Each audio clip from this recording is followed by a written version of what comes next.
Tyreek Hill off the Chiefs. He went to the Miami Dolphins. I'll give you my quick take and then you go. The Chiefs are dead. And yet, I actually agreed with this trade. I think you can have both opinions about the same trade. I think that 4-year run they had come to kind of an end of what that iteration was. And they had to move to a new phase, which they recognized. They made this trade. And yet, I am way less scared of the Chiefs. So they made a trade I agreed with. Right. And I think they're worse.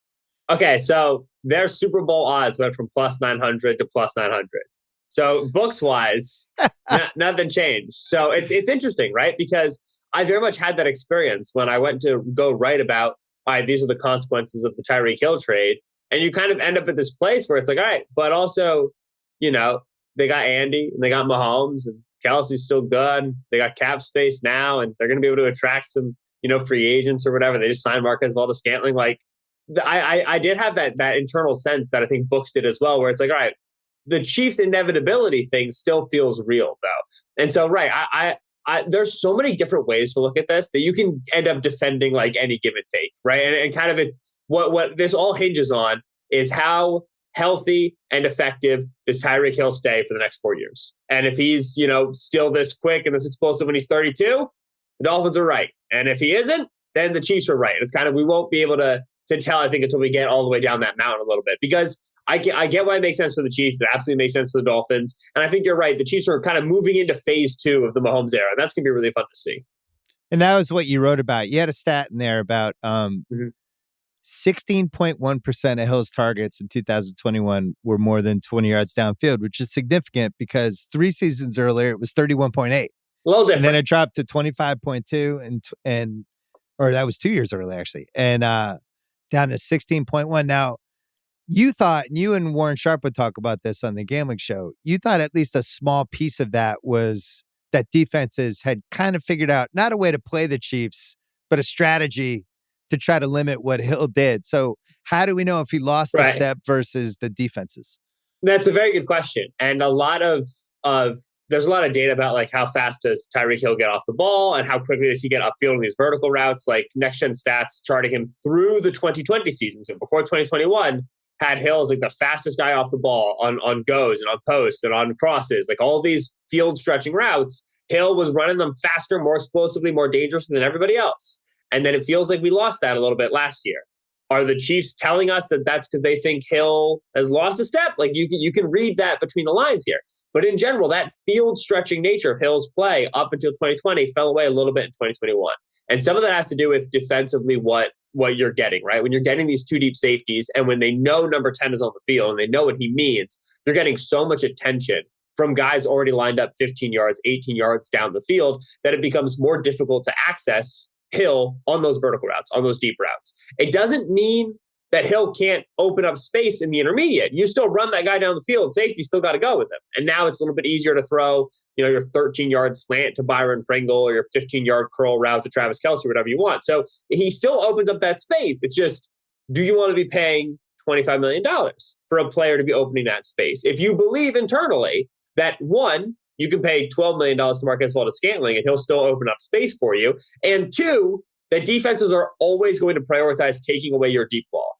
As long as 15 is the quarterback, as long as Mahomes can chuck it 65 yards down the field, 4 seconds into the snap, teams are going to prioritize taking away our deep space. Then we can't really prioritize in terms of our money, in terms of our cap, paying the most preeminent deep threat in the league. That's what Hill was for them. That's what he was for 4 years. The best deep threat there is. There's there is a disconnect there. And I think the other thing that matters in that disconnect schematically is that, well, the Chiefs decided to start throwing the ball short and start running the football more to try to get teams out of these too high looks. It's just not really Hill's game. Hill's not a very contact loving player. He doesn't want to go hit a guy or block a guy. It's just not him. And so when you're throwing it short and you're asking him to break a tackle on a bubble screen, or when you're running the football and you're asking him to get a ball as a run blocker, it's just not where he was maximized. I'm not saying that's why they got rid of him. That'd be really dumb. But they do, I think, see internally a need to get a little bit bigger and a little bit more physical all across the offense. They prioritize speed and tackle, angle breaking, agility a little bit too much. And now you're seeing them backswing a little bit. You saw them change down the offensive line. Now you have Marquez Valdes-Scantling, Juju Smith-Schuster. Those are big physical receivers. The Chiefs want to get bigger. They want to get a little bit more physical, and Tyreek doesn't really fit that philosophy. I think you nailed it. To me, it is a realization that what worked for them for 4 years was not working in the same way, and they were less malleable, which is a word I always like to use for basketball. Like one of the reasons I like the Celtics right now is they're malleable. They can try all kinds of different lineups in a playoff series depending who they're playing. The Chiefs kind of who they were, and teams saw it week after week after week. They accumulated the tape on it, and I look at all the stuff they've done, and it really does feel like a strategy shift. You mentioned they signed Valdes-Scantling today and Juju. We'll see if Juju could stay in the field. But I look at that as like they want to run the ball more. They want receivers who can block. They want to use the deep threat in a way like it comes out of this weird new offense that they have where now you take advantage of Mahomes when teams aren't expecting it versus teams already planning that he's going to do it. Right. At the same time, I wonder, like, all right, let's go back to that Bengals game. They're up 21-3? Yep. They had a chance to go up 28-10 at halftime. They blew it. They have the ball start in the second half. You look at this half hour of real time, and if it just goes a little differently, I wonder if they make the trade. I wonder if they win the Super Bowl. I wonder if we're talking about, is this the new dynasty? And because they mishandled that half hour and then the OT, all of a sudden now we're here and they're trading Tyreek Hill. I very much agree that if they had won that Super Bowl, we'd be thinking about that them right now a lot differently. I'm not sure we would have ended up elsewhere with Tyreek because the Chiefs were willing to pay Tyreek like Devontae Adams-esque money, and that's basically what he got from the Dolphins. It's a very small increase. It's like, all right, you're nominally better, but it's not like you blew up the market really that much or anything like that. Yeah. So it's still like DeAndre Hopkins, Devontae Adams, they kind of set the market. Christian Kirk obviously threw everybody for a loop. But in general, like they were going to make Tyreek right. Tyreek wanted more. The Chiefs said, we'll get you down here, win another Super Bowl, keep the band together. And he said, no, like I'm going to Miami. I'm making that change. I'm cool. No state tax, new team. Right. I'm the star of this team now. I'm not in somebody's shadow. Yeah. And I think if the Chiefs had won 2 Super Bowls, it's not like they would have gone from 0 to 1. As opposed to if they're going from 1 to 2, I don't think that makes rings matter anymore to Tyreek Hill, right? I think that Tyreek's telling us in making this move, I got my ring. I don't need multiple rings. I don't need it might have changed how the Chiefs thought of it though. They might have thought oh, what does he want? All right, we got it. I mean, we have a potential dynasty here. We can't lose this guy. Yeah, and that precipice is important because the Chiefs have like 24 total dues under contract for 2023 right now. Like, because they built so heavily for this first window with Mahomes, right? They gave him that contract extension in which he was so cheap in those early years. I've got to remember, we're in Mahomes' second contract right now, but it's very, very cheap relative to what a second contract usually looks like and what Mahomes' second contract eventually will look like as we get into 2023 and beyond. So they were on that precipice of, okay, do we really put ourselves in cap hell to try to win a second ring or a third ring within the next 3 or 4 years? Or do we say, all right, we got to move off some big contracts, right? Tyreek Hill, I think they tried to move off of Frank Clark and try to restructure. And that was kind of a whole drama earlier this month. And we bring in now, they've got 8 draft picks in the first 4 rounds. And we say, let's go get ourselves some young talent. Let's go get ourselves some cheap talent and start to build for that second window. So they were a little bit on that precipice. And you make a good point. If they won that second Super Bowl, they'd probably be on the other side of the mountain right now as opposed to where they ended up. Yeah, a championship really messes you up because it starts talking to you into situations that you might not want to be in. I just look at what they did, removing everything, and I'll talk about the big 3 impact in a second, but they take the Hill money and they turn it into 2 receivers, both of whom aren't nearly as good as Hill, but offer them a little more flexibility, Valdes-Scantling and Juju. And you get all these picks. And as you know, I live my life by the phrase, what would Bill Belichick do? Mm-hmm. I think if Belichick is presented with this conundrum and it's like door A is Tyreek Hill, just pay him. Door B is these 2 other receivers and all of these picks and a little more cap space. Belichick's taken door B every time. Mm-hmm. So I think the fact that they lost in the conference championship the way they did made it a little easier to do that. With that said, wasn't just an era. This big 3 that they had. I'm in my fifth decade now watching football. It's right up there. It's up there with anybody. I mean, you had the Montana and Rice, obviously, and Brady and Gronk, and you have the two-man duos over the years. But in terms of like three incredible weapons all together where you're watching it, it almost feels like basketball with the spacing and just how different it was. How different it was than any other team we watched. And you would just watch the geometry of it and go, how the fuck do you stop this? If Tyreek's going deep and Kelce's going over the middle and you give Mahomes a little time, what do you do? How do you stop this? To me, it's like way, way up there. How is it for you? Like when you think historically? Different is the absolute correct word, because all three are a little bit like defining within their particular positions, right? A little bit like prototypes in terms of a changing NFL. And then all three of them coalesce together to kind of bring that idea to a head. You have Mahomes in terms of the scramble ability, the second reaction ability. We want our quarterbacks to just be freakazoid arm, freakazoid athleticism, break all the rules in the pocket. We don't care anymore. Just go make a play.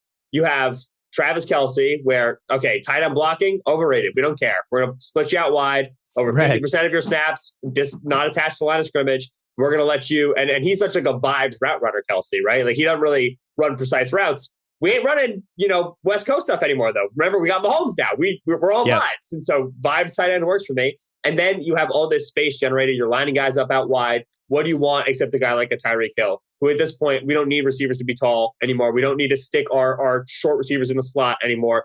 As long as you got speed, we're going to put you on the field. We're going to find a way to get the football. And then you're going to do the rest for us after the ball's in your hands. And so all three of those guys kind of are hallmarks. They're watershed moments for where each position changed. Then you give them to Andy Reid, you put him on the field, and all of a sudden you have this Chiefs offense in the late 2010s, which was, we really just don't care about running the football or lining up and pretending we're going to run the football. We're going to spread and shred. And we can actually do that in the NFL. Yeah, I know it was a college idea 10 years ago. It's an NFL idea now. We're going to spread you out and shred you. And so they're indicative of those changes. And that's why the next era of Chiefs offense is really interesting. Because with Juju, with Kelce, who's clearly to them like a receiver right now. Like he's their ex-receiver. There's a little bit of a pendulum swing back, as this thing always goes, where you get swings back and forth of saying, oh, we need like a guy who can block, like at the line of scrimmage. Right. And that's not Kelce, that's Juju for them, right? That's Marquez Valdes-Scantling, who blocking was critical to that Green Bay offense that he was previously in. And so there's a little bit of that swing back. This is all right. We saw the benefits of spread and shred, but now also defenses have an answer. So let's continue to evolve. And if that means we have to lose one of our big three, we're confident we can find another one and fill in the gaps with our cap space and our draft picks. I just love the way the three of and I hated it as a Pats fan, but I just love the way the three of those guys complemented each other. Because you'd see it in basketball sometimes, right? You'd see big threes would get shoehorned together, or sometimes they made perfect sense. Like in a weird way, LeBron and Dwayne Wade and Bosh all together, it should have made as much sense as it did. And then when Bosh learned how to space the floor a little bit, there was that 1.5 year run where it was like, holy shit, these guys are amazing together. And, when I was growing up, Bird and McHale and Parrish and Kareem and Worthy and Magic, and these guys that they made sense as a threesome. I think it's a really hard place to get to. I was trying to think in football. We had Manning and Harrison and Edger and James that had a couple years there. I was thinking Manning, Harrison, and Wayne. I was thinking about as well, but it's a little bit like Harrison and Wayne weren't redundant. It was just that was Manning's offense, and both those guys had the skill sets to make it make sense in terms of the route running and the detail and stuff. Yeah, you're right. That's a better version of that. We had the Jim Kelly with Thurman Thomas and Andre Reed. The Warner Rams, when they had Warner and Falk and Torrey Holt. And it was basically, I don't know, I think it was a 3-year run for them. But it was the same thing. Like I felt like everybody, the geometry of I don't remember the geometry working as well as it did with these four guys. Like the Pats certainly. Yeah, I was going to say Brady, Gronk, and Hernandez deserves a mention there as well. I was going to go Brady, Moss, Welker. Because Moss going deep and Welker underneath, I thought worked too. Right. That worked. Like, honestly, like both of them work. And the reason they work is because Brady's involved in the trio a little bit, right? Seriously. And it just kind of tells you how much the offense can change. But in terms of like Hernandez and Gronk, like nobody was putting two tight ends on the field like that. Right. And that was because nobody realized that tight ends could have as varied of skill sets as Gronk and Hernandez did. They were like completely different players. Yeah. But they both played tight end, right? Kind of in quotation marks. And like that getting on the field with Brady as a quarterback who could parse defenses matching 12 personnel incorrectly. Like that's another like watershed sort of a trio. We don't talk about Hernandez on this pod, Ben. You didn't get the memo. That's my bad. On me. No, you're right. I mean, he was basically Kelce-esque. Kelce's a better version of him, but he wasn't really that much of a blocker, but he was a fantastic receiver. And Gronk was more of the traditional.